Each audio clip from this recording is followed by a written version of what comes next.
Le corridor de Suwałki concentre les tensions entre l'OTAN et la Russie. La bande de terre sépare la Pologne de la Lituanie et relie l'oblast russe de Kaliningrad au Bélarus, le fidèle allié de Moscou. Les sanctions européennes compliquent l'approvisionnement de Kaliningrad et le Kremlin menace de représailles. Ce qui se passe en Ukraine pousse les gens à réfléchir comment mieux se protéger. Personne ne va creuser des tranchées et attendre que quelque chose nous tombe sur la tête. On fait attention. Pour l'instant, les hélicoptères continuent de voler, les voitures d'aller et venir, et nous, on travaille.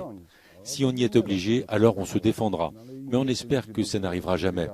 Plus les gens sont préparés, plus ils se sentiront mieux. Ils sauront qu'ils ne sont pas seuls. Il vaut toujours mieux se préparer au pire. Le corridor de 85 km porte le nom de la ville polonaise de Suwałki qui se trouve entre Kaliningrad et le Bélarus.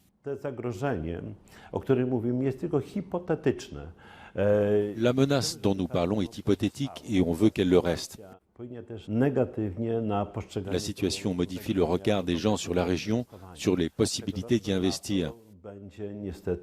Il y aura moins de touristes cet été. On ne veut pas de panique. On est sous la protection de l'armée polonaise et les troupes alliées de l'OTAN ne sont pas loin. En cas de conflit, avec l'aide des alliés, notre armée est en mesure de repousser une attaque.